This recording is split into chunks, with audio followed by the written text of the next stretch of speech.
no compromise. உங்க சைடுலயும் எங்க சைடுலயும். It's a GT promise. GT Holidays, South India's #1 travel brand. உங்கள் தங்க நகையை அதிக விலைக்கு விற்கவும் மற்றும் அடகில் இருக்கும் தங்க நகையை மீட்டெடுத்து அதிக விலைக்கு விற்கவும் உடனே அணுகவும். Prime gold hub 9840551787. தமிழர்களின் #1 சாய்ஸ் தமிழ் மேட்ரிமோனி. திரு ஆதவர்ஜுனா பேசியதெல்லாம் முழுக்க முழுக்க உரிமையில் பேசியதும் சில நேரம் திமுக மீது அவருடைய கோபம் உணர்ச்சி கொப்பளிப்பது போல அதிகமா இருந்தது. நீங்க என்ன பார்த்தீங்க இந்த பொதுக்குழுல? இந்த ஒரு பொதுக்குழுவை எப்படி நடத்தி முடிச்சிருக்காங்க தமிழக வெற்றி கழகம்? ஆதவர்ஜுனா இவ்வளவு திமுகவுக்கு வேலை செய்தவரை ஏமாற்றியதை நானே ஒத்துக்குமா? ஆதவர்ஜுனா பக்கம் தானே.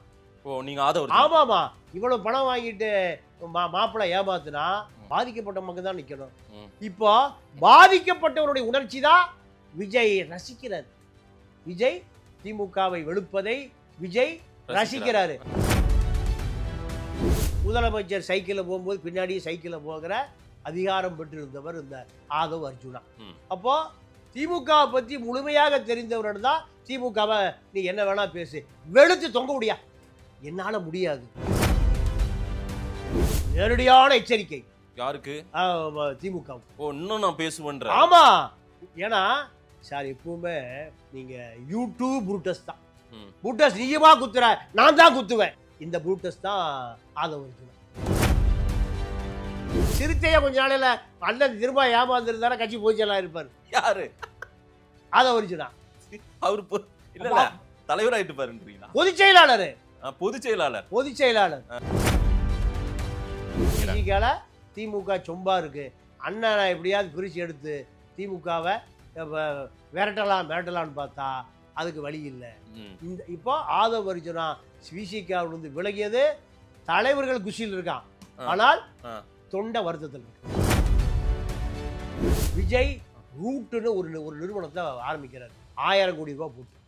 அந்த ரூட்டு நிறுவனத்தினுடைய நிர்வாகி யாருன்னா ஜெகதீஷ் பழனிசாமி. உச்சபட்ச நடிகைகள் பூராம நீங்க எவ்வளவு கோடி வேணுமா வாங்கிக்கமா, எங்க ரூட் நிறுவனத்துல கால் சீட்டை கொடுத்து. கால் சீட்டை யாரு முடிவு பண்ணுவா? ரூட் நிறுவனம் தான். ரூட் யாருது? ஜெகதீஷ். ஜெகதீஷ் யாரு? இப்ப விஜய்க்கு எல்லாமே அவர்தான். திமுகவை எதிர்க்கக்கூடிய ஒரே ஹீரோ ஆதவர்ஜுனா தான். ஹீரோ ஆயிட்டாரு. ஹீரோ. திமுக ஆளுங்கட்சியில் இவ்வளவு வெளுக்க முடியும்னா அது ஹீரோ தானே. அதன் தமிழர்களுக்கு வணக்கம். பல்வேறு துறைகளில் சிறந்த ஆளுமைகளை சந்தித்து நாம் நேர்காணல் எடுத்து வருகிறோம். அந்த வகையில் மீண்டும் நம்மோடு இணைந்திருக்கிறார் மூத்த பத்திரிகையாளர் தமிழா பாண்டியன் அவர்கள். அவரிடம் கேட்பதற்கு நிறைய இருக்கின்ற வாருங்கள், அவருமே கேட்போம். வணக்கம் பாண்டியன் சார். வணக்கம். தமிழக வெற்றி கழகத்தின் சிறப்பு பொதுக்குழு நேற்றைக்கு மகாபலிபுரத்துல ஏற்கனவே அந்த 41 குடும்பங்களுக்கு ஆறுதல் சொன்ன அதே ஹோட்டல்ல நடத்தி முடிச்சிருக்காரு திரு விஜய் அவர்கள். அந்த கட்சியின் சிறப்பு பொதுக்குழு இது. முழுக்க முழுக்க ஒரு பொதுக்குழு எப்படி நடக்கணுமோ அப்படிதான் தொடங்கி ஒரு 12 தீர்மானம் முடிந்த பிறகாக கரூர் சம்பவத்துக்கான ஒரு விளக்கங்களையும் அதே போல அவங்களுக்கு என்னெல்லாம் நடந்ததுன்னு ரொம்ப ஆக்ரோஷமா ஆதவர்ஜுனா பேசினாரு, அருண்ராஜ் பேசினாரு, நிர்மல்குமார், திரு விஜய் அவர்கள். விஜய் போஷன் உச்சநீதிமன்ற வாதங்களை சுட்டிக்காட்டி திமுக வாங்கின கொட்டு அப்படின்னு எல்லாம் அவர் நிறைய இத்தனை குட்டுக்கள் வாங்கினாங்க அப்படின்னு எல்லாம் சொல்றாரு அவரு. ஆனால் திரு ஆதவர்ஜுனா பேசியதெல்லாம் முழுக்க முழுக்க உரிமையில் பேசியதும் சில நேரம் திமுக மீது அவருடைய கோபம் உணர்ச்சி கொப்பளிப்பது போல அதிகமா இருந்தது. நீங்க என்ன பார்த்தீங்க இந்த பொதுக்குழுல? இந்த ஒரு பொதுக்குழுவை எப்படி நடத்தி முடிச்சிருக்காங்க தமிழக வெற்றி கழகம்? இது முதல்ல பொதுக்குழுவே அல்ல. ஆமா, சிறப்பு பொதுவான குழு. பொதுக்குழுவே அல்ல. பொதுக்குழு எப்படி தேர்ந்தெடுக்கப்படணும்னா, கிளைக்கழகத்தில் தேர்தல் நடத்தி அந்த கிளைக்கழக செயலாளர்கள் மண்டல செயலாளர்களையும் ஒன்றிய செயலாளர்களையும் நகர செயலாளர்களையும் தேர்ந்தெடுப்பாங்க.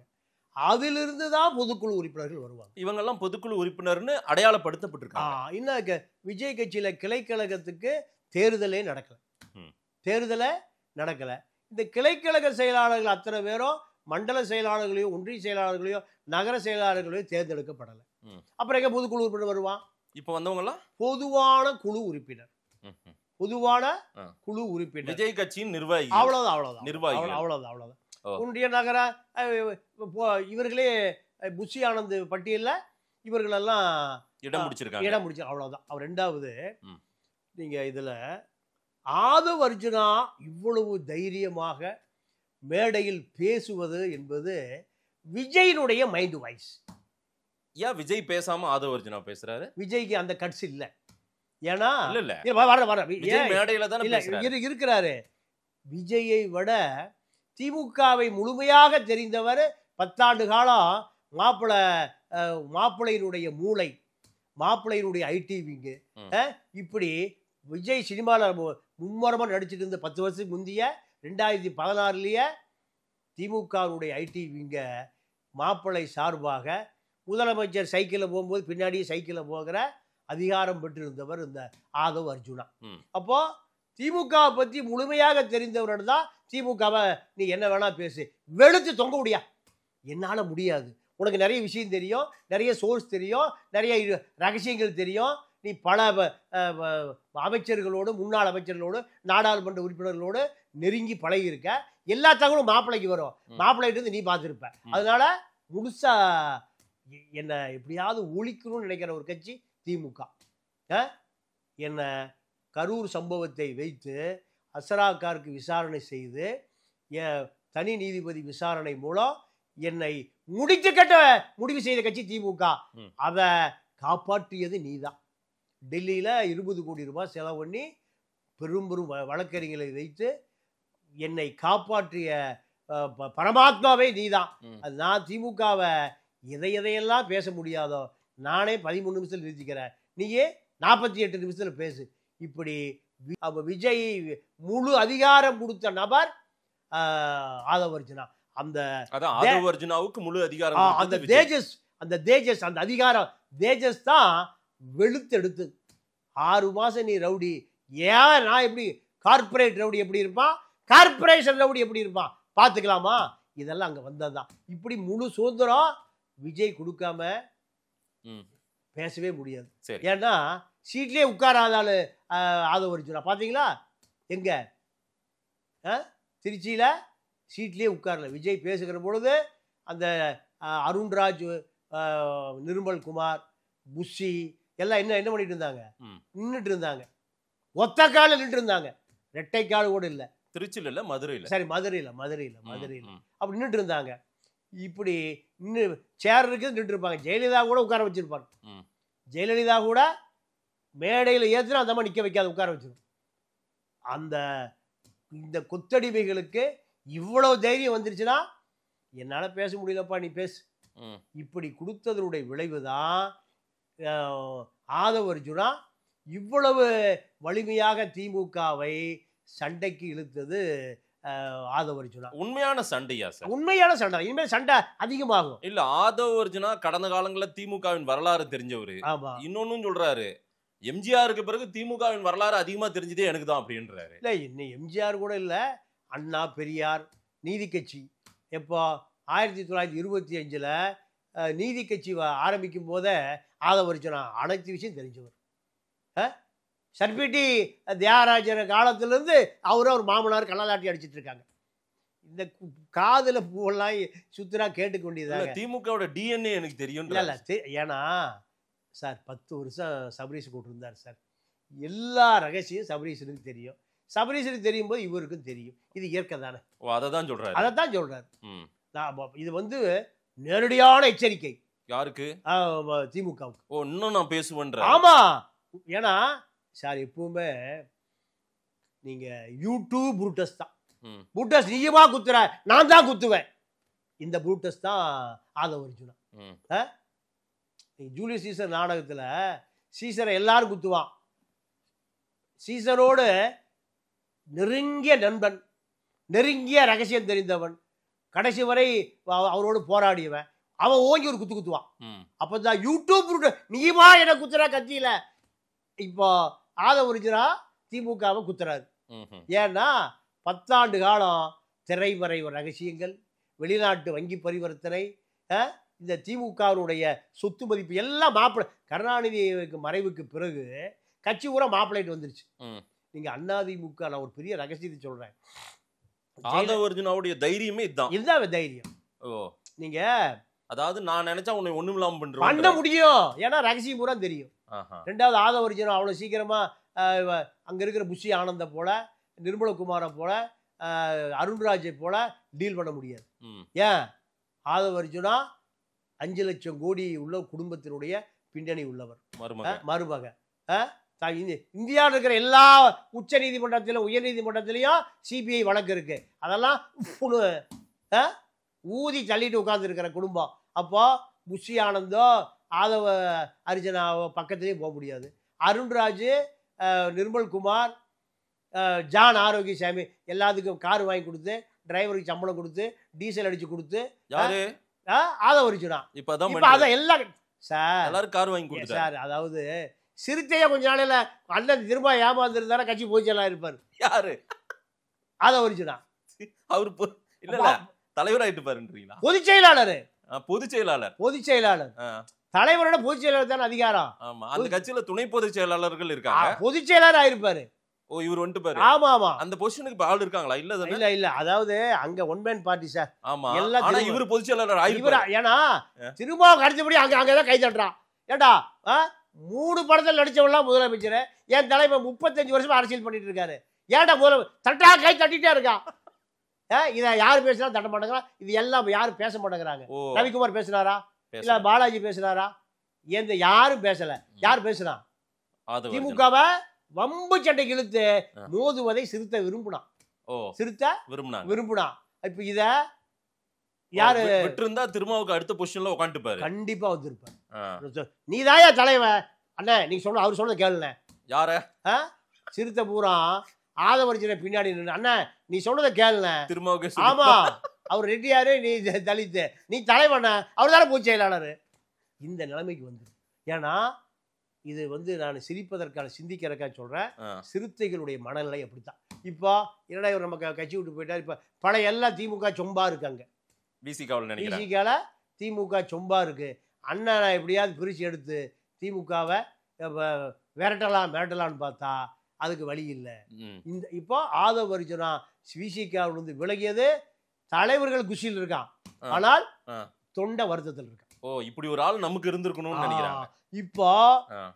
இப்போ இங்க விஜயை பொறுத்த வரைக்கும் விஜய் கட்சி தொண்டை என்ன நினைக்கிறான்னா, திமுகவை உசுப்பேத்துவதுதான் அரசியல், திமுகவை எதிர்ப்பதுதான் அரசியல். இந்த கட்சி இங்க ஆதவ அர்ஜுனாவை தர புஷிக்கும் இல்ல, அருண்ராஜுக்கும் இல்ல, நிர்மலுக்கும் இல்ல, ஜான் ஆரோக்கியசாமிக்கு இல்ல. இல்ல அவங்க எல்லாம் எதிர்க்கிறாங்கன்னா ஆதவ அர்ஜுனா எதிர்ப்பதை போல 5% கூட எதிர்க்க முடியாது. எவ்வளவு பர்சன்ட்? 5%. ஆமா, சுப்ரீம் கோர்ட்ல போய் தாவேக்காவை காப்பாற்ற முடியுமா? ரயில் ஏறி போறதுக்கு 48 மணி நேரம் ஆகும், ஜட்ஜ்மெண்டே முடிஞ்சிடும். இந்த ஆட்கள் பூரா ரயில் பார்ட்டி தான். இல்ல எல்லாம் ஃளைட் டிக்கெட் போட்டு கொடுக்கணும். ஆதவ அர்ஜுனா டிக்கெட் ஆதவ அர்ஜுனா கம்பெனில இருந்து டிக்கெட் போனா தான் இவர்களெல்லாம் ஃளைட் ஏற முடியும். இல்லைன்னா ரயில் தான், ஜெனரல் கம்பார்ட்மெண்ட் தான். இப்போ அங்க ஆனா அவர் சார்ட்டர் ஃளைட் புடிச்சு போயிட்டு வந்துட்டார். சார்ட்டர் ஃளைட்டா? மோடி ஃளைட் நிக்குது, இவர் ஃளைட் போகுது. நிறுத்தியா கொஞ்சம் நீங்க. ராமஜெயம் திருச்சியில திமுக ஆட்சி இருக்கும்போது ஜெயலலிதா நிறுத்தி விட்டான். யாரு? Traffic police. அப்ப ஜெயலலிதா யாரையா போறா? அம்மா ராமஜெயம் போறாருமா. அட பாவி, ராமஜெயத்துக்கா என்ன நிறுத்தி விட்டானுங்களா? ஆமாமா, ஏன்னா ஜெயலலிதா ஆட்சி இல்ல, அப்ப யார் ஆட்சி? திமுக ஆட்சி. நம்ம மேடையில் போய் பேசுது. ஏடா திருச்சிக்கு 2 பேர் அமைச்சரா? நேரு தான் அமைச்சர் நினைச்சேன். நேரு தம்பி அமைச்சர். எல்லா சிக்கலையும் அவரை உள்ள வழி விடுறான். நான் முன்னாள் முதலமைச்சர், பல பிரதமர்களை கவுத்திருக்கேன் ராத்திரியா, என்னையே விட மாட்டேங்கிறான். இதுதான் மோடி ஃளைட் நிக்குது, இவர் ஃளைட் பறந்து போகுது. எங்க போலீஸ் தேடிட்டு இருக்கு. சென்னை ஏர்போர்ட்ல பிரஸ் மீட் பண்றாரு, டெல்லி ஏர்போர்ட்ல பிரஸ் மீட் பண்றாரு, டேராடூன்ல பிரஸ், எங்க போனாலும் பிரஸ் ரெடியா இருக்கு. எல்லாத்துக்கும் டாலர் யூரோ என்ன வேணுமோ எடுத்துக்கப்பா கொடுத்துட்டு. இந்த கட்சி அங்க யாராவது இருக்கா? அதாவது விமான நிலையத்துல தான் சிஆர்பிஎஃப் போலீஸ் இருப்பாங்களா? ஆமா ஆமா, அவர் இறங்கி ஆமா சென்ட்ரல் ரிசர்வ் போலீஸ். ஆமா, அவர் வெளியே வரும்போது சிஆர்பிஎஃப் அவர் கூடயே வராங்க சார் பாதுகாப்புக்கு. ஆமா ஆமா, அப்ப எல்லாம் ரெடி பண்ணிட்டு தான் வராரு எல்லாம். ஏங்க அவங்க மாமனார் இந்தியாவையே 5 லட்சம் கோடி, அவர் ஒரு குட்டி இல்ல, அவர் ஒரு அம்பானி, தமிழ்நாட்டு அம்பானி. யார் அவங்க மாமனார்? மார்டின் தமிழ்நாட்டின் அம்பானி. அப்ப அம்பானி மருமகனுக்கு எல்லா நெளிவு சுழிவுகளும், எல்லா அரசியலும் தெரியும். தெரியும். அதை விட ம். இதெல்லாம் தெரிஞ்சுதானே 10 ஆண்டு காலம் திமுக அவர் வச்சிருக்கு. ஓகே. ஆனா நான் பாவ மன்னிப்பு கேட்டுக்கிறேன், ஆ, இவங்களுக்காக நான் வேலை செஞ்சனே ம். அப்படின்றாரு. இன்னொரு கதையும் சொல்றாரு. 2021ல கருப்பு சிவப்பு சைக்கிள் ஓட்டின்னு வந்தாருல ஓட்டு போட ஆமா, விஜய், ஆமா. அதுவே உங்களுக்கு உதவி செய்யதானே வந்தாரு, அந்த ஆமா. நன்றி கடன் கூட இல்லையேன்றாரு. ம். விஜய் ஒரு வேலை சொல்லியிருப்பாரா, இல்ல அவரு திமுகவுக்கு வேலை செய்யும் போது அங்க இந்த மாதிரி இல்ல, message இல்ல, இல்ல. வந்திருக்குமா? நீங்க விஜய் ஓட்டு போடணுன்னே ஆ. அப்ப இருந்த அந்த ஐடிவிக்கு என்ன பண்ணுது, எங்க ஒரு கருப்பு சேப்பு வண்டி கொடுங்க, அது ஒரு பரபரப்பா இருக்கட்டும்னு ஆ. இந்த சைக்கிளை கொண்டு கொடுத்ததே நீங்க என்ன சார் நல்லா சர்க்காஸ்டிக்கா சர்க்கா இல்லங்க, இல்ல இல்ல, இது நான் இயல்பா நடந்த விஷயம். நானு- சைக்கிளே விஜய்க்கு வந்து ஆமா ஆமா ஆமா. திமுக தான் அதாவது கொடுத்தாங்களா? அச்சிட்ட ஒரு ஆசிரியர் வரைக்கும், ஆ. சின்ன பத்திரிகையிலிருந்து பெரிய பத்திரிகை வரைக்கும், சின்ன ஆட்கள் இருந்து பெரிய ஆட்கள் வரைக்கும் அத்தனை பேரோடையும் தொடர்பில் இருக்கிற ஒரே ஆள் நான் தான். ம். ஏன்னா இதுதான் சாப்பாடு, ஆமா இதுதான். சாப்பாடு. அப்போ நீங்க பிரஸ் கிளப்னு ஒன்று இருக்கு, செக்ரட்டரியேட் பிரஸ் ரூம்னு ஒன்று இருக்கு. ம். அனைத்து ரகசியங்களும் அலசப்படுகிற இடம் அதுதான். ஆமா. அப்போ ம். பல ஆண்டு காலம் சீஃப் செக்ரட்டரியே வீட்டுக்கு போயிடுவார். ம். அது வரைக்கும் நாங்கள் இருப்பேன்.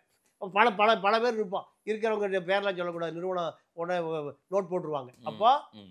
எல்லா தகவலும் அங்கே வந்து விழுகும். சரி. தலைமைச் செயலக பத்திரிகையாளர் அறைக்கு விழுந்து விழுகும், பிரஸ் கிளப் வந்து விழுகும். அப்போ ம். திமுக விஜயை பயன்படுத்தி ஆட்சிக்கு வருவதற்கு கடுமையாக முயற்சி பண்ணாங்க. ஏன்னா ஜெயலலிதாவால் நம்ம பாதிக்கப்பட்டிருந்தார். ம்ஹும். யாரு? விஜய். விஜய். ஜெயலலிதா தலைவா, ஓ நீ எல்லாம் தலைவனா? அந்த அம்மா என்ன சொல்லுது, தலைவன் மொத்த தலைவனும் எங்க இருக்கான்? பாய்ஸ் கார்டன்ல, நீ எல்லாம் தலைவனா? இல்ல அதெல்லாம் 2014 காலகட்டம் சார். 21 தேர்தலுக்கு யூஸ் இல்ல இல்ல, பண்ணிருக்காங்க. அதாவது அது இந்த எதிர்ப்பு பூராமே திமுக பக்கம் அவரை கொண்டு போய் சேர்த்துருச்சு. ஓ. ஜெயலலிதா எதிர்ப்பு முழுக்க முழுக்க அதிமுக அவரால் ஏத்துக்கவே முடியல. சரி. ஜெயலலிதா மறைந்த பிறகு அந்த நட்பு தொடர்ந்தது. ம். இது எப்ப வருதுன்னு கேட்டீங்கன்னா, நீங்க கீர்த்தி சுரேஷ மாமன்னன் படத்துல கதாநாயகியாக போட்ட பிறகுதான் 2022 ம். அதுலதான் கோபம் வருது யாருக்கு? விஜய்க்கு. அது சினிமா தானே சார்? சினிமால இல்ல, பெரிய அரசியல் இருக்கு அதுக்குள்ள. அதுக்குள்ளே அரசியல். பெரிய அரசியல். நான் சொல்றத பொருத்தி பாருங்க, மக்களுடைய முடிவு கூட்டுருவோம். அதற்கு பிறகுதான் விஜய் ரூட்னு ஒரு நிறுவனத்தை ஆரம்பிக்கிறார் 1000 கோடி ரூபாய் போட்டு. அந்த ரூட் நிறுவனத்தினுடைய நிர்வாகி யாருன்னா ஜெகதீஷ் பழனிசாமி. உச்சபட்ச நடிகைகள் பூராம நீங்க எவ்வளவு கோடி வேணுமா வாங்கிக்கமா, எங்க ரூட் நிறுவனத்துல கால் சீட்டை கொடுத்துரு. கால் சீட்டை யாரு முடிவு பண்ணுவா? ரூட் நிறுவனம். ரூட் நிறுவனம் தான். ரூட் யாருது? ஜெகதீஷ். ஜெகதீஷ் யாரு? இப்ப விஜய்க்கு எல்லாமே அவர்தான். நீங்க கல்லூரி பஸ் ஸ்டாண்ட்ல பாத்தீங்கன்னா கல்லூரி மாணவன் கேட்பான், ஏன்டா அவளுக்கு ரூட் விட்டுட்டு இருக்கியான்னு கேட்பான். அவளுக்கு ரூட்டா விடுற, அந்த ரூட்டா நிறுவனமா போச்சு. ஓ, நீங்க அப்படி பிடிச்சீங்க. அதுதான் ரூட்டு. எல்லா ரூட்டும் அங்கதான். அப்போ விஜயனுடைய கோபமே 2 காரணம் சார். திமுக மீது இவ்வளவு கோபம் வருவதற்கு காரணம், இந்த மாமன்னன் படத்துல கீர்த்தி சுரேஷ வம்படியா உதயநிதியோட ஜோடி சேர்த்தது அவர் விரும்பல. 1. 2வது, விஜய்கிட்ட இருக்கிற எல்லா அதிகாரங்களையும் விட அரசியல் அதிகாரம் இல்லை. இந்த அரசியல் அதிகாரம் இருந்தால் மட்டும்தான் அரசியல் பண்ண முடியும். அதற்காகத்தான் விஜய் அரசியலுக்கு வந்ததே காரணம். இதே அரசியல் தான் எம்ஜிஆருமே. எம்ஜிஆருக்கு அரசியலே வேண்டான்னு விட்டுட்டு இருந்தார். எப்போ 70களுக்கு பின்னாடி நீங்க கதாநாயகியான ஜெயலலிதாவை கருணாநிதி குடும்பம் டிஸ்டர்ப் பண்ணுது. அதற்கு பிறகுதான் எம்ஜிஆர் அரசியலுக்கு வர வேண்டிய தேவையே ஏற்பட்டது. ஓ, அதிகாரம் இருந்தா இதையெல்லாம் நான் காப்பாற்ற முடியும் அப்படின்னு வந்தது. ஆமா. இப்ப இவரும் இப்படிதான். விஜயுடைய அரசியல் அதுதான். அவ்வளவுதான். சினிமா அவர் போக்கில் எம்ஜிஆர் அவர் போக்கில் விட்டுருந்தா அவர் சினிமா நடிச்சுட்டு போயிட்டே இருந்திருப்பார், அரசியலுக்கு வந்தே இருக்க மாட்டார். அதே போலதான் விஜய்.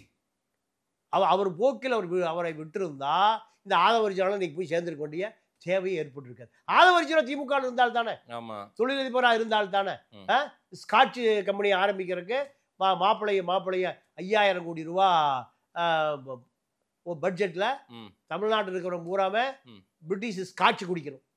ஸ்காட்சை தேம்ஸ் நதி அந்த சுவை அப்படியே கிடைக்கும்.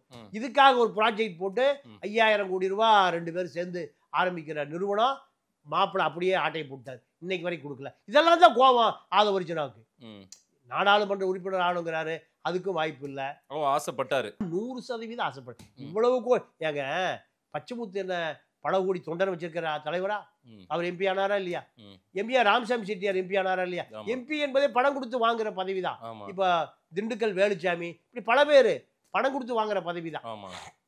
அப்ப ஆதவர்ஜுனா இவ்வளவு திமுகவுக்கு வேலை செய்தவரை ஏமாற்றியதை நானே ஒத்துக்க மாட்டேன். ஆதவர்ஜுனா பக்கம் தானா? ஆமாமா, இவ்வளவு பணம் வாங்கிட்டு மாப்பிள்ளை ஏமாத்துனா பாதிக்கப்பட்ட மக்கள் தான் நிக்கணும். இப்போ பாதிக்கப்பட்டவருடைய உணர்ச்சி தான் விஜய் ரசிக்கிறார். விஜய் திமுகவை வெளுப்பதை விஜய் ரசிக்கிறாரு. 6 மாசம் நீ ரவுடியா கரூர்ல, 6 மாசம் கழிச்சு ஆட்சி மாறுது, நான் என்ன பண்றேன் பாரு. என்னுடைய கார் கதவை திறப்பதற்கு எத்தனை எஸ்பிக்கள் எத்தனை கலெக்டர்கள் ஐஎஸ் நிக்கிறான்னு பாரு. இதெல்லாம் நடக்கும், எழுதி வச்சுங்க. நடக்குமா? கண்டிப்பா நடக்கும். ஆட்சி மாற்றம் கண்டிப்பா வரும் சார். ஆட்சி மாற்றம் வருகிற பொழுது இனி ஆதவர்ஜுனா ஏமாறவே மாட்டார். ஆட்சி பீடத்துல ஒரு பெரிய அதிகார மையத்துல மிகப்பெரிய வலுவான இடத்துல எடப்பாடி இருந்தாலும் சரி, விஜய் வந்தாலும் சரி, பாஜக வந்தாலும் சரி, ஒரு மிகப்பெரிய வலுவான இடம் காத்திருக்கு. ஏன்னா அந்த வலுவான இடத்தை நோக்கி 10 ஆண்டு கால போராட்டம் நடத்தியிருக்காரு. யாரு? அந்த பழைய ஜிம் மாஸ்டர் ஆதவர்ஜுனா என்ன பண்ணியிருக்காரு? 10 ஆண்டு காலம். இது கருணாநிதி முதலமைச்சர் ஆவதற்கு எவ்வளவு தூரம் போராடினாரோ அதை விட 5 மடங்கு போராட்டம் ஆதவர்ஜுனா. என்ன திடீர்னு ஆதவர்ஜுனா பக்கம் நின்ட்டீங்க நீங்க? திமுகவா? நான் எப்பவுமே வலுவாக உள்ளவன் பக்கம் இருக்க மாட்டேன், வலிமை குன்றியவன் பக்கம் தான் இருப்பேன். அவர் வலுவா தானே இருக்காரு. வலுவா இல்ல, திமுகவுக்கு முன்னாடி வலிமை குன்றி இருக்காரு. திமுக 10 ஆண்டு காலம் உழைச்சிருக்காரு சார். பல கோடிகளை செலவு பண்ணியிருக்காரு. 600 கோடி ரூபாய் லீகலா கொடுத்தாரு. இல்லீகலா எவ்வளவு கோடி கொடுத்துருப்பாரு. இதெல்லாம் வாங்கிட்டு திமுக அவரை நீங்க கடைசியில சிறுத்தையில வந்து எம்பி ஆகணும்னு கேட்கிறாரு. சிறுத்தையும் சேர்த்து காலி பண்றாங்க. இவரை காலி பண்ணா பரவாயில்ல, சிறுத்தை அதாவது திமுக வந்து சிறுத்தையில அவர் இருக்கணுமா வேணாமான்னு திமுக முடிவு பண்ணு. அப்ப இதெல்லாம் பாவமா இல்லையா? அதெல்லாம் பார்த்தாரு இவரு. நீங்க 5 லட்சம் கோடி பனையூர் ரூட்டு போயிட்டு வரேன் நான் அப்படின்னு. அதுக்கு நீங்க எடப்பாடிட்டு போனாரு, அங்கேயும் போனாரு. எடப்பாடிட்டு போய் அதிமுக ஐடி விங் நான் தான் செய்ய போறேன்னு எடப்பாடிட்டு பேசி, இப்படி ஒரு ஆர்வம் உள்ள இளைஞன் நமக்கு தேவை. ஏன்னா விஜய திருமாவ எல்லாம் கூட அதிமுக பிஜேபி வர்றதுக்கு முந்தி சேர்த்துவதற்கான முயற்சி செய்த இளைஞர்னு சொல்லி எடப்பாடிக்கு அவர் சாப்பிட்டு கார்னர் உண்டு. இந்த சாப்பிட்டு கார்னரை பயன்படுத்தி எடப்பாடி எப்படியாவது விஜய் திருமா 2 பேரையும் கொண்டு வந்து இங்க சேர்த்தணுங்கிற முயற்சியில கட்டைய போட்டது திமுக தான். அதையும்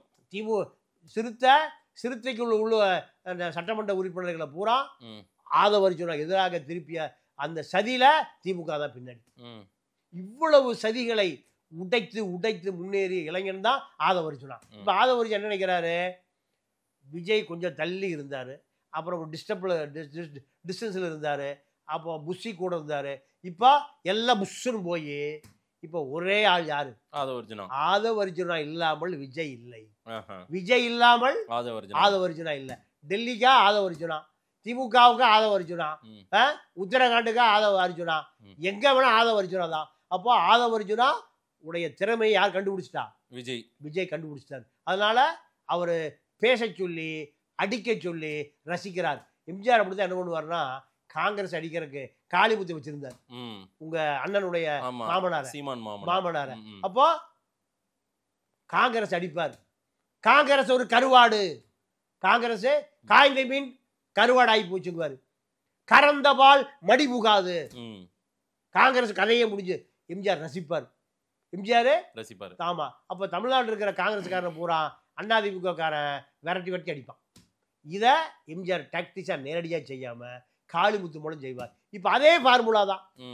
ஆதவர்ஜுனா மூலம் விஜய் எதை நினைக்கிறாரோ 43 நிமிஷம் அந்த ரிகல்சரை விஜய்கிட்ட காமிச்சு கையெழுத்து வாங்கி சீல் வச்சு தான் பேசுறாரு. இல்ல பேப்பர் எல்லாம் இல்லாம தான் நான் பேசுறாரு. இதெல்லாம் முதல்லயே மனப்பாடம் பண்ணியாச்சு. இத ஒரு வார்த்தை கூட தேவையில்லாம பேசி தர்ம சங்கடம் உண்டாக கூடாது. அதனால அண்ணாயே பாத்துக்கங்க, நீங்க பாருங்க, நீ அடி தம்பி நான் பாத்துக்கிறேன். விஜய் இப்படி விஜய் இவர் பேச பேச அந்த நிகழ்ச்சியில ரசிக்க ஆரம்பிச்சிருக்காரு. அதனால இது இன்னும் வீரியமாகுமே தவிர குறையாது. என்ன தைரியம் இருந்தா என் தலைவர் மேல வந்து கைவிடான்றாரு. இந்த ஒருமையிலே இதே வார்த்தையை விழிக்கிறாரு. அது மட்டும் இல்லாம அவர் வீட்டு உள்ள நுழைஞ்சு பாருங்களேன். நீங்க நுழைஞ்சீங்கன்னா ஒட்டுமொத்த தமிழ்நாட்டில் கல்லூரி மாணவர்கள்லாம் உங்க வீட்டு உள்ள நுழைஞ்சிருவாங்கன்றாரு. அந்த பழைய ட்விட் போட்டார்ல, ஒரு ட்விட்டர் பதிவு நடக்கணும். ஆமா, அதே போல ஒரு இளைஞர் புரட்சி 2026 நடக்கும்ன்றாரு. சேம் அந்த ஸ்டேட்மெண்ட்ல இருந்து அவர் இன்னும் மாறவே இல்லை. ட்விட்டரை டெலிட் பண்ணாரோ தவிர, அந்த எக்ஸ் தளத்துல போட்ட பதிவை டெலிட் பண்ணாரோ தவிர, இன்னும் அதே மைண்ட் செட்ல தான் இருக்காரு. இந்த இளைஞர் கூட்டத்தை அவர் நம்புறாரு. இப்படி ஒரு கூட்டம் ஒரு புரட்சி வெடிக்கும்ன்றாரு. அதாவது இதெல்லாம் செட்டப் செல்லப்பா வேலை. திமுக மீது அவ்வளவு காயம் பட்டிருக்காரு. ஆதவர்ஜுனா காயம் பெரிய ரணமா இருக்கு. என்ன காரணம்னா, இவ்வளவு கோடி செலவு பண்றேன்னு குடும்பத்துல இருந்து பிரஷர், மனைவிட்டு இருந்து பிரஷர், மச்சாங்கிட்ட இருந்து சண்டை. அவங்க குடும்ப தரப்புல ஏற்கனவே சொல்லிட்டாங்க, அவர் பேசுறதுக்கும் எங்க குடும்பத்துக்கும் சம்பந்தம் இல்லைன்ட்டாங்க. ஆனாலுமே இத்தனை ஆதவர்ஜுனாவுடைய உழைப்பையும் பணத்தையும் கோடிக்கணக்கா வாங்கிட்டு திமுக இவரை காயடித்தது, எங்க சிறுத்தையில போய் கூட எம்பி ஆயிடக்கூடாதுங்கிற காயடித்ததை இப்பதான் அவருக்கு வாய்ப்பை விஜய் முழுமையா கொடுத்திருக்காரு. செப்டம்பர் 27க்கு பிறகு இந்த வாய்ப்பை ஆதவர்ஜுனா முழுமையா பயன்படுத்துறார். எடப்பாடி கூட பயன்படுத்தல, அண்ணாமலை கூட பயன்படுத்தல. அண்ணாமலை கூட திமுக கூட அன்கோல இருந்தார். அண்ணாமலை கூட திமுக கூட அன்கோல இருந்தார். இப்போ திமுகவை எதிர்க்கக்கூடிய ஒரே ஹீரோ ஆதவர்ஜுனா தான். ஹீரோ ஆயிட்டாரு. ஹீரோ. திமுக ஆளுங்கட்சியில் இவ்வளவு வெளுக்க முடியும்னா அது ஹீரோ தானே. நாங்கெல்லாம் ஓடி போயிட்டோன்னு சொல்றீங்க. கலைஞர் அவர்கள் கைதின் போது அவருடைய மகன் ஓடி போலையா அப்படின்னு முதல்வரை சொல்றாரு. அப்படி ஒரு சம்பவம் நடந்துச்சு. அதாவது கருணாநிதி கைது நடந்த நேரத்துல திமுகவினரே ஆடி போயிட்டாங்க. ஏன்னா ஜெயலலிதா இவ்வளவு அரகண்டா செய்யும் எதிர்பார்க்கவே இல்லை. அப்ப கருணாநிதிக்கு இந்த நிலைமைனா கருணாநிதி மகனுக்கெல்லாம் இதை விட கடுமையா இருக்கும். ஒரு மினி எமர்ஜென்சியை அந்த மாதிரி நடத்துது. முரசொலி மாற போய் காவல்துறையால் தாக்கப்பட்டு தான் அவருக்கு அந்த ஃபேஸ் மேக்கர் பழுதா போச்சு. ஃபேஸ் மேக்கரு பழுதா போச்சு. அப்போ ஜெயலலிதா பொறுத்த வரைக்கும் ஜெயலலிதா எவ்வளவு சங்கராச்சாரியார் கைதா இருந்தாலும் சரி, கருணாநிதி கைதா இருந்தாலும் சரி, நினைச்சதை செஞ்சு முடிச்சிடும். நினைச்சதை செஞ்சு முடிக்கணும். அதுதான் ஜெயலலிதா. அதுல அப்பா மகள் இதெல்லாம் யாரை பத்தி இந்த மாதிரி கவலைப்படாது. அது அப்போ இதெல்லாம் எங்கிருந்து பார்க்குறாரு அவரு? திமுக ஆட்சி முடிந்து அதிமுக ஆட்சிக்கு வந்த பொழுது அவர் அந்த அரசியல் ஆர்வம் சம்பந்தமா ஆதவர்ஜுனாவுக்கு மகன் எல்லாம் இந்த அரசியல் பேசுகிற பொழுது அவர் அந்த இடத்துல இருக்கக்கூடிய வாய்ப்பு இருந்தது. கிச்சன் கேபினட் மாதிரி அந்த வாய்ப்பு இருந்த காரணத்தினால அவரும் அதை சொல்றாரு. தப்பி எல்லாம் ஓடிட்டாங்க, ஒருத்தர் இல்லை, அந்த அரசியலை சொல்றாரு. ஆனா இன்னைக்கு தமிழ்நாட்டை பொறுத்த வரைக்கும் விஜய் தாவேகா தான் திமுகவினுடைய முழு எதிர்ப்பாளர் என்பதை பாஜகவே ரசிக்கிறாங்க. ஆமா ஆமா. ஏன்னா விஜய்க்கு வானதி சீனிவாசன், தமிழிசை சவுந்தரராஜன், நயினார் நாகேந்திரன் இப்படி அத்தனை பேருமே சப்போர்ட் பண்ண ஆரம்பிச்சிட்டாங்க. ஆமா. அதே போல சட்டசபையில் ஒரு பெரிய வரலாற்று குறிப்பு என்னன்னா, சட்டசபை குறிப்புல தாவேகாவை ஆதரித்து எடப்பாடி பேசியிருக்காரு. ஆமா. இப்ப எனக்கு நேற்றுக்கு அவங்க தீர்மானம் போடும்போது அவங்களோட நன்றியா சொல்லியிருக்காங்க. அது அவர்களுக்கு அவ்வளவுதான், நன்றியை பற்றிய நன்றி அவ்வளவுதான் அவளுக்கு தெரியும். எடப்பாடி தாவேக்கு ஆதரிச்சு சட்டமன்றத்துல ஒரு, ஏன்னா அவங்களுக்கு பிரதிநிதியே கிடையாது அப்படின்னும் போது ஒரு அப்போசிஷன் லீடர், அது மட்டும் இல்லாம அவர் முன்னாள் முதலமைச்சர், அவர் பேசினார். இத அதுக்கு ஒரு நன்றி அறிவிப்பு, ஒரு தீர்மானம் என்ன நினைக்கிறாங்க, அதிமுக கூட்டணிக்கு இந்த தீர்மானம் அப்படி மாறிடும், உறவு அதிமுக தாவேகா உறவு மலர ஆரம்பித்து விட்டதுன்னு கதை கட்டிடுவான். திமுக எதிர்ப்பு குறைஞ்சிரும்.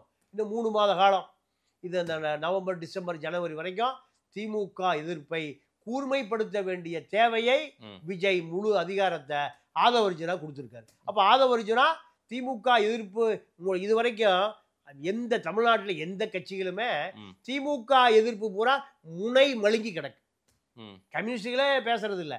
அப்போ அந்த ஒட்டுமொத்தமான கிரெடிட்டை யார் எடுத்துக்கிறா? ஆதவர்ஜுனா. விஜய் அனுமதிக்கிறார். விஜய் நீ எந்த எக்ஸ்ட்ரீம் லெவலுக்கு வேணா போய் திமுகவை விமர்சனம் செய்வதை நான் அனுமதிக்கிறேன். ஏன்னா திமுக உனக்கு எப்படி 10 ஆண்டு காலம் உழைச்சியோ நான் 20 ஆண்டு காலம் நானும் என் தந்தையும் உழைச்சிருக்கோம் திமுகவுக்காக. திமுக உடைய அரசியல் மேடைகளில் தான் விஜயும் எஸ்.சி. சந்திரசேகரும் கருணாநிதிக்கு நெருக்கமான நபர்கள். இந்த உழைப்பெல்லாம் திமுக சொல்லிட்டு என்னை அழிக்க பார்க்குது. அது அவருடைய ஸ்டாண்டு. ஆதவ அர்ஜுனா 10 ஆண்டு காலம் நான் லாட்ரி கொண்டு வரணும்னு போனேன், 1000 கோடி டொனேஷன் கொடுத்தேன், தேர்தல் வியூகம் அமைச்சேன், பெண் நிறுவனத்தை அமைச்சேன், பிரசாந்த் கிஷோர் நான் தான் கூப்பிட்டு வந்தேன், பிரசாந்த் கிஷோர் சம்பளம் நான் தான் கொடுத்தேன், எல்லாம் இவ்வளவு நான் பண்ணிட்டேன். கடைசியா என்ன கருவேப்பிள்ளையா தூக்கி வீசிச்சு. சரி, நான் போய் ஒரு கட்சியை கண்டுபிடிச்சேன், விசிகாவை. டெல்லியில் பேசி டெல்லியில் நான் எம்பி ஆவதற்கான அத்தனை வாய்ப்புகளை உருவாக்கி விசிகாவுக்குள்ள புகுந்து விசிகாவை டெவலப் பண்ணி இதையும் காலி பண்ணீங்க. திரும்ப எனக்கு என்ன எதிரியா என்னுடைய தலைவன் திரும்ப என்னைய திரும்பாமல் இருக்கிறார். திரும்புறதே இல்லை பார்த்தா. அப்போ அந்த அளவுக்கு என்னை எதிரியாக்கியது திமுக தான். அதனால எனக்கு ஒரு கிடைச்ச வாய்ப்பு, பொன்னான வாய்ப்பு, திமுகவை அடிக்கக்கூடிய வாய்ப்பு. எந்த லெவலுக்கு நீங்க எனக்கு ஒண்ணுமே பண்ண முடியாது, எனக்கு கைதே பண்ண முடியாது. ஏன்? எனக்கு டெல்லி இருக்கு. ஆதவ அர்ஜுனாவை இப்ப தொட மாட்டாங்க, தொடவே முடியாது, தொட முடியாது, வாய்ப்பே இல்லை. திமுக என்னுடைய நிழலையே தொட முடியாது. ஏன்? தொட்டு பாருங்க, எனக்கு டெல்லி இருக்கு. அவர் விஜயை தான் தொட்டு பாருங்கன்றாரு, விஜயை தான் தொட்டு பாருங்கன்றாரு. இல்ல, விஜயுடைய தளபதியா நானு? முதல்ல தளபதி தொட்டதானே அமைச்சரை தொட முடியும், ராஜாவை தொட முடியும். என்ன தொட்டு பாரு, தெம்பும் திராணியும் இருந்தா தொட்டு பாரு. நான் என் மேல எஃப்ஐஆர் இருக்கு, எல்லா இப்போ ஏர்போர்ட்லயும் பேசிட்டு போயிட்டு தான் இருக்கேன். ஒருத்தரும் ஒன்றும் பண்ணலையே. சென்னை ஏர்போர்ட்ல போகும்போதும் பேசுறேன், வரும்போதும் பேசுறேன். தெரியும் அவருக்கு. ஏன்னா காவல்துறை உயர் அதிகாரிகள் பாதி பேர் விஜய்க்கு ஆலோசனை இருக்காங்க. இப்போ அந்த ஒரு கமிட்டி போட்டிருக்காங்கல்ல, அதுல அசோகனை போன்ற பல ஓய்வு பெற்ற காவல்துறை அதிகாரிகள் அவ்வளவு பேர் அந்த கமிட்டியில் இருக்காங்க, எப்படி டைரக்ஷன் பண்றதுன்னு.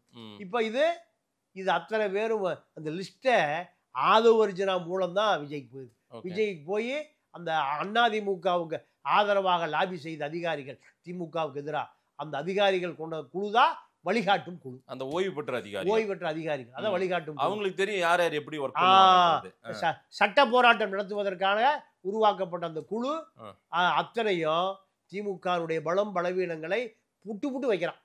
ஒவ்வொரு மாவட்ட செயலாளர்கள், மந்திரி, இன்னாள் மந்திரி, முன்னாள் மந்திரி, அத்தனை பேருடைய பலம் என்ன பலவீனம் என்ன, திமுகவினுடைய மாவட்டத்தினுடைய ஸ்ட்ரென்த் என்ன, அத்தனையும் இந்த காவல்துறை உயர் அதிகாரிகள், ஓய்வு பெற்ற அதிகாரிகள் வழிகாட்டு குழு ஆதவ அர்ஜுனா வழியா விஜய் போகுது. அப்ப இவ்வளவு விஷயம் நடக்கிற பொழுது ஏன் ஆதவ அர்ஜுனா பயப்படணும்? ஆதவ அர்ஜுனா பயப்பட வேண்டிய தேவையே இல்லை. இன்னொரு விஷயம் சொல்றாரு, 26% தாண்டிட்டாரு எங்க தலைவர் விஜய் அப்படின்றாரு. இந்த 26%ன்றது இன்னும் நிரூபிக்கல, தேர்தல் எதுவும் சந்திக்கவே இல்லை, ஆனா தாண்டி விட்டதாக அவர் ஓப்பன் ஸ்டேட்மெண்டா சொல்றாரு. எப்படி அது அந்த நிறுவனங்கள், சர்வே நிறுவனங்கள் போலியாக ஒரு கட்டமைப்பை உருவாக்கியிருக்கு. இல்ல சார், அவர் நம்புறாரு. இது இதெல்லாமே நீங்க தேர்தல் வருவதற்கு முன்பு, நீங்க தேர்தல் வருவதற்கு முன்பு ஒரு கருத்து கணிப்பு நடக்கும். அதாவது ஓட்டு பதிவுக்கு முன்பு. அதான் சார் போஸ்ட் போல் ப்ரீ போல்னு சொல்றாங்க. இப்ப அதே போலதான் இவர் சொல்றாரு, 26% எங்களுக்கு வாக்கு இருக்குங்கிறாரு. இந்த வாக்கு வந்தால் நாங்க முதலமைச்சர் திமுக அதிமுகவுக்கு இணையான வாக்கு வங்கின்னு சொல்றாரு. அதுக்கெல்லாம் வாய்ப்பு இல்லை. ஏன்னா மொத்தமா பதிவாகிறதே 70 தான். இதுல 25 திமுக, 25 அதிமுக, 50 போயிருது. 20 தான் உதிரி கட்சிகள், விஜய் எல்லாமே. அப்புறம் இப்படி 26 புதுசா போயிருக்கும். அதெல்லாம் வாய்ப்பு இல்லை. இதெல்லாமே ஒரு பில்டப் நடக்கத்தான் செய்யும். ஏன்னா ஐடி விங்கு கொடுக்குற அந்த தகவல், ஐடி விங்ல இருக்கிற இளைஞர்கள் பூராம இப்பதான் முதல் முறையை ஓட்டு போட போறான். அப்ப அவர்கள் கொடுக்குற சர்வே தான். அந்த சர்வேயின் அடிப்படையில ஆதவ அர்ஜுனா சொல்றாரு. ஆனா அது உண்மை அல்ல.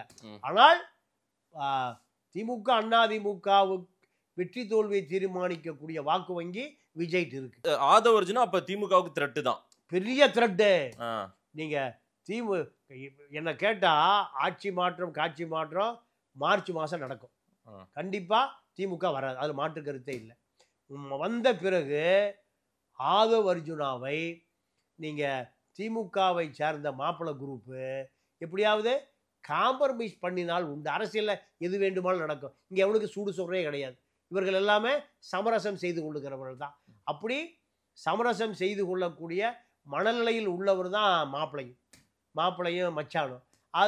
அது அப்போ நீங்க எந்த ஆட்சி அமைந்தாலும் ஆதவ அர்ஜுனாவுடைய ரோல் பெரிய ரோலா இருக்கும். ஏன்னா எடப்பாடி முதலமைச்சர் ஆனாலும் மிதுனுடைய ரோல் பெரிய ரோலா இருக்காது. மிதுனுடைய ரோல் பெரிய ரோலா இருக்காது. பெரிய ரோல் யாருடைய ரோலா இருக்கும்னா ஆதவ அர்ஜுனாவுடைய ரோல். அனைத்து கட்சிகளையும் ஒன்றிணைக்கக்கூடிய ஒரு பெரிய வலிமையான நபராக ஆதவ அர்ஜுனா இருப்பார். இந்த ரோலு ஒரு பிரமிப்பான ரோலா இருக்கும். விஜய் பழைய மாதிரி இப்ப ஆக்டிவிட்டிஸ் இருக்கு. வந்துட்டார் அவ்வளவுதான். இனி வெளியே வந்துட்டார். இதுக்கு காரணமே ஆதவ அர்ஜுனா தான். இது காரணமா? ஆமா ஆமா. நீ புஷி இருந்தா ஓடி போய் எங்க காஷ்மீர் போயிருப்பார், இல்லைன்னா லண்டன் போயிருப்பார். புஷி இருந்தா நீ முதல் தப்பிச்சு ஓடி போய் அப்புறம் நான் பாத்துக்கிறேன், நான் இந்த பக்கம் ஓடிடுறேன், நீங்க அந்த பக்கம் ஓடி இருக்கேன், இன்னும் நடக்கு கள நிலவரத்தை பார்த்துட்டு வரலாம். கள நிலவரத்தை சாதகமாக்கிய டெல்லி அரசியலை விஜய்க்கு சாதகமாக்கியவர் நீங்க ஆதவ அர்ஜுனா தான். எஸ்ஐடி விசாரணைய ஒண்ணுமில்லாமல் ஆக்கி தனி நீதிபதி விசாரணையை தடுத்து நிறுத்தி நீங்க அஜய் தஸ்தோகி அவரு ராஜஸ்தானுடைய பழைய அட்வொகேட் ஜெனரல், பாஜகவுடைய வசந்தராஜா சிந்தியா அந்த அம்மாவுடைய பெரிய அவங்க ராஜ குடும்பம், குவாலியர் ராணிகள். இந்த குவாலியர் ராணிக்கே அவர் தான் அட்வொகேட் ஜெனரல். அவரு தான் இப்போ பாஜகவால் நியமிக்கப்பட்ட இந்த மானிட இந்த வழக்கை பார்த்துட்டு இருக்காரு. A1 Mathiyazhagan, A2 Bussy, A3 Nirmal, இப்போ அண்ட் அதர்ஸ். A3ல A4ல விஜயும் வரலாம், A5ல ஆதவ அர்ஜுனா வரலாம். வராமல் இருப்பதும் வருவதும் இருவர் கையில் இருக்கு. ஆதவ அர்ஜுனா விஜய் கையில் இருக்கு. இது கண்டிப்பாக அந்த அண்ட் அதர்ஸ் மற்றவர்கள் இந்த பட்டியலில் இடம் பிடிப்பதோ இடம் பிடிக்காமல் இருப்பதோ கூட்டணி அமைவதை பொறுத்து. சலங்க கட்டி விட்டாங்க ஆதவ அர்ஜுனா. கண்டிப்பா பெரிய ஆட்டம் தான், பெரிய ஆட்டம் தான். ஏன்னா இந்த ஆட்டத்தை ரசிக்கக்கூடியவர் அந்த கட்சி தலைவர், ரசிக்கக்கூடியவரை விஜய். அப்போ யாரு தடை போட முடியும்? வாய்ப்பே இல்லை. திமுக இவ்வளவு ஒருமையில எல்லாம் பேசுறாரு, எல்லாரையும் கண்ட மேனிக்கு சகட்டு மேனிக்கு பேசிட்டாரு, எதனா ஒரு 4 வழக்க போட்டு விடுவோம்னு திமுக வந்தாங்கன்னா நீங்க சவுக்கியே வழக்கு போடல. வழக்கு போட போலீஸ் வருது, ராணுவம் வருது, மிலிட்ரி வருது, ஏர்போர்ட்ஸ் வருது, நேவி வருதுன்னு சொல்லிட்டே இருக்காரு. அந்த பக்கம் ஒண்ணுமே போக மாட்டேங்குது. சவுக்க பார்த்து இந்த திமுக அரசு நடுங்குகிறது. அது சவுக்கு இல்லது, அது பெரிய சவுக்கு மூட்டை. சவுக்கு மூட்டை ஆதவ அர்ஜுனா, மாசு விஜய். திமுக கடைசி கட்டத்தில் பதுக்குவதில் தான் குறியா இருக்கே தவிர, இப்போ நேரு சொல்றாரு இந்த 1000 கோடி ரூபாய் 800 கோடி ரூபாய் ஊழலை பாஜக வைத்திருக்கிற முதல் குறி என் மேல வச்சிருக்கு, அடுத்த குறி தொடர போகுதுன்னு சொல்றாரு. இப்ப அங்கெல்லாம் கலகலத்து போய் கிடக்கு. அதனால சவுக்கையே கைது பண்ணாத திமுக காவல்துறை ஆதவ அர்ஜுனா பக்கம் திரும்பி கூட பார்க்காது. இப்ப காவல்துறை அதிகாரிகள் பூரா விஜய் பக்கம் ஆதரவா மாறுகிற நிலைமை வந்துட்டு வருது. பல அதிகாரிகள் விஜய்க்கு தூது சொல்றோம், இங்க இருந்து தூது சொல்றோம், ஐயா இதெல்லாம் பண்ணுங்க. இந்த இந்த அரசியல் எப்ப வரும்னா திமுக அண்ணா திமுக கடைசி ஆட்டத்துல. அது திமுகவுல இருந்து அதிமுக தகவல் சொல்லுவாங்க, அதிமுக திமுக சொல்லுவாங்க. எப்ப கடைசி 6 மாசம் அப்படிதான் இருக்கும். ஏன்னா ஆட்சி மாறுதோ இல்ல அவங்க ஸ்மெல் பண்ணது அதிகாரிகள் அதை வச்சு பண்ணுவாங்க. இப்ப விஜய்க்கு போகுதுன்னா அங்க எடப்பாடிட்ட 2ஆம் கட்ட லீடர் இல்ல. 2ஆம் கட்ட லீடரை எடப்பாடி நம்பல. இப்ப எதா இருந்தாலும் வேலுமணி பாத்துக்கன்னு சொல்லி இந்த 4.5 ஆண்டு காலம் விட்டதனுடைய விளைவு வேலுமணி எல்லாத்தையும் பார்த்துட்டார், எல்லாத்தையும் எடப்பாடி சேர்த்து பார்த்துக்கிட்டார். இப்ப அதனால எடப்பாடி யாரையும் நம்புவதற்கு தயாராக இல்லை. ஸ்ட்ரைட்டா நானே பேசிக்கிறேன்ப்பா, நானே எல்லாத்தையும் நானே டீல் பண்ணிக்கிறேன். இதனால இப்போ இந்த காவல்துறை உயர் அதிகாரிகள் அதிமுக பக்கம் நம்பிக்கையான ஆட்கள் இல்லாத காரணத்தினால எடப்பாடியை நம்பாத ஆள் அவங்க எப்படி நம்புவாங்க? அதனால இப்ப எங்க போறாங்க? விஜய் திமுகவை வலிமையா எதிர்க்கிறார், ஆதவ அர்ஜுனா திமுகவை வலிமையா எதிர்க்கிறார். சொல்ல முடியாது, ஆதவ அர்ஜுனா கூட தகவல் சொல்லுவாங்க. 100% நீங்க காவல்துறை அதிகாரிகளா IAS IPS பொறுத்த வரைக்கும் எப்படி கேட்டீங்கன்னா ஒரு சோர்ஸை கட்டியா பிடிச்சி வச்சுக்குவாங்க. ஒரு சோர்ஸை கெட்டியா பிடிச்சி வச்சுக்குவாங்க. இப்போ எதிர்கட்சி முகாம், திமுகவை எதிர்க்கக்கூடிய எதிர்கட்சி முகாமுக்கு தலைவர் யாரு? ஆதவ அர்ஜுனா தான். இப்போ இந்த அந்த பதவியை ஆதவ அர்ஜுனா ஆட்சி மாறி காட்சி மாறுகிற வரைக்கும் ஆதவ அர்ஜுனா இந்த பதவியை கெட்டியா பிடிச்சிருப்பாரு. ம். அதனால அதிகாரிகள் அவரை நம்புறான். ஏன்னா விஜய நீ பேசுப்பா, ம். நீ என்ன பேசணுமோ பேசிக்க, ம். நேற்று எழுதி கொடுத்தீங்கள அதை தாண்டி பேசிக்க. ஆ. நேற்று என்கிட்ட காமிச்சு கையெழுத்து வாங்கி சீல் வச்சு கொடுத்தோம்ல, அதை தாண்டி பேசிக்கன்னா புஷி பேச முடியுமா? ஆ. இட்டாடு வந்துட்டு இட்டாடு போயிட்டு பேச முடியுமா? ஜான் ஆரோக்கியசாமி பேச முடியுமா? அவர் வரவே மாட்டார் சார். அவர் ஃபேஸை காட்ட மாட்டாரு. முகத்தை இல்ல அவரே புஷி என்ன விட மாட்டேங்கிறாரு வீடியோ போட்டுட்டு இருந்தார். புஷி என்ன விட மாட்டேங்கிறான் ஆடியோ வீடியோ போட்டுட்டு இருந்தார். அருண்ராஜ் நீங்க ரிட்டையர்டு ஆகி 60 வருஷம் கழிச்சு ரிட்டையர்டு ஆகி வெளியே வந்தாருன்னா அவருக்கு கொஞ்சம் ஐஆர்எஸ் அறிவு இருக்கும், அரசியல் அறிவு இருக்கும். வேலைக்கே போகாம லீவ் போட்டு இங்க வந்து சேர்ந்துட்டார். வேலைக்கே போகாம இங்க வந்து சேர்ந்துட்டார். இன்னும் கற்றுக்கொள்ள வேண்டிய அரசியல் இங்க கருணாநிதியும் எம்ஜிஆரும் ஜெயலலிதாவும் நடத்தின அரசியல், பெரியாரும் நடத்தின அரசியல். எத்தனை வயசு? 95 வயசு. எத்தனை வயசு? 95 ஆண்டு காலம் நடந்த அரசியல். இங்க அந்த அரசியல்ல எச்ச தொச்சம்தான் ஸ்டாலின், கனிமொழி, உதயநிதி, சபரீஷ் எல்லாம். இவர்கள் அரசியல் இல்ல. எந்த அரசியல்? கலைஞர் அண்ணா பெரியார் அரசியல். இப்போ இதை உடைத்து கொண்டு முன்னேறுகிற இளைஞர்கள் தான் இப்போ ஆதவ அர்ஜுனா, புஷி ஆனந்த், அருண்ராஜ், நிர்மல்குமார் எல்லாம் பல கட்சி போய் கடைசியில் அங்கே போய் செட்டில் ஆனவங்க. அதனால இவர்கள் எல்லாம் கற்றுக்கொள்ள வேண்டிய விஷயம் நிறைய இருக்கு. அதனாலதான் ஆதவ அர்ஜுனா பக்கம் இருக்கிற தரப்பு செய்திகளை நீங்க சொல்றீங்க. இதுதான் காரணம். எஸ், நிறைய விஷயங்கள் சொல்லியிருக்கீங்க சார். மக்கள் என்ன சொல்றாங்கன்னு பார்க்கலாம். நேரில் வந்து நேரம் கொடுத்து பேசியமைக்கு நன்றி. நன்றி, வணக்கம்.